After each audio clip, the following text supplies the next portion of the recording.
the Chase Thomas Podcast, for people who have nothing but time to kill. They do beat Georgia Saturday. Mm-hmm.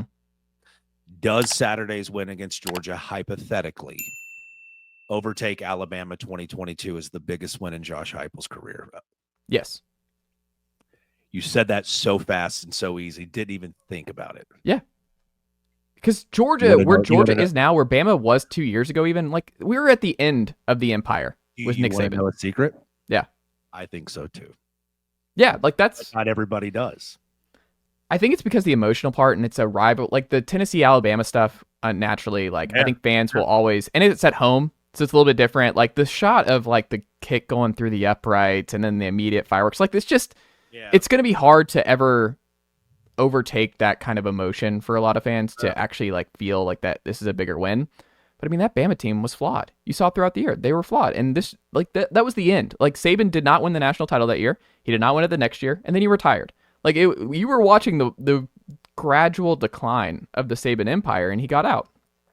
Georgia is not declining yet. Georgia just got destroyed. They went wrong in the portal at receiver. They're younger. They lost a lot of NFL talent. They're really, really banged up. They lost their elite OC, the best OC in college football, to the NFL, and Todd Monken. And Bobo's just a downgrade. Doesn't mean he's like an albatross, but it's a downgrade going from Monken to Bobo.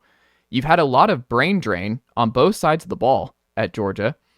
I think they have been the kings of this conference for the last 5 years. They have overtaken. This is the one. This is the one where, I mean, you look at where Kirby has taken the Death Star. They are the new Death Star. This would be the biggest win in the Heupel era, because, like, Heupel was competitive in 2021 against Alabama. That was a game going into the fourth quarter, very undermanned. Like, they were throwing all over Saban. They were competitive all 3 years of the Heupel-Saban era of football.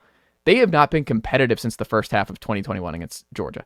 Like, not even competitive. Like, this has not been, like, Kirby can take a nap going, like, he can just be like, all right, y'all do whatever you got to do. I'm going to go get a hot dog or get some Petros, and I'll come back in a little bit. That's not, if they are able to flip the script there, and with how many big time recruits are going to be in attendance for this game too, for both sides, you show them that not only can you go into their house and beat them, you beat them with defense and just kind of like shut that crowd up, because it's a low scoring game and it's just like classic vintage SEC football. That is a program changing win. That is a, like, oh, this is different. Like, that is a Fulmer type. Like, we're feeling like 98 at that point. Oh, it didn't feel like 98 in 2002. It never felt that way. The defense wasn't good enough. The defense just wasn't there. You were too early. They were too good too soon. They were a victim of circumstance. But where they're at now, you win that game, Georgia is bigger. If you beat Georgia in 2024, that is a much bigger win than beating Alabama in 2022. 22 puts you on the map. Mm-hmm. 24, you run through the map and you realign the blueprint and the foundation of your house. Yeah, you're in the SEC title game. You're with the big dogs now. You're the kings of the SEC. Haven't won it since 98 yet. Made a trip to Atlanta for the conference title games. It's 07. That's what I'm saying. Like, this, 07, I was still in college the last time. Tennessee like, you win and you're in. Yeah. You're looking at a bye in the CFP, potentially. You could get A&M in the SEC title game and win. Like, we talked about Texas. Like, I'm not sure Texas would beat Tennessee. It'll be a game. I'd welcome Quinn Ewers going up against. Yeah, 100%. The Manning factor there, Arch in the building for that one, and then you Ian just changed their pants. Shut up. Yes. Yeah, like, look, you know what I'm saying? Like, that's very much on the table. Well, I'm glad to see that you got your slice of today's topic, because I'm sure I'm jinxing it, bringing it up on Thursday. I'm sure I'll have somebody that'll have dog feces in my mailbox Saturday night if Tennessee doesn't win. But you know what? Well, you're going to, my gut is, let me know after, but my gut is, I think most fans are going to say Bama.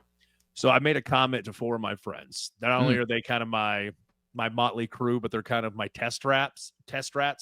And I told them last night in a group chat, and they were split 2 and 2. Mm-hmm. And they're still, my phone is still blowing up today with they're going back and forth with them providing their angle and statistics to why. And the other 2 are saying, Bama, go, I want it to be Georgia, but you don't understand. You don't get crawl, walk, run. You don't get whatever.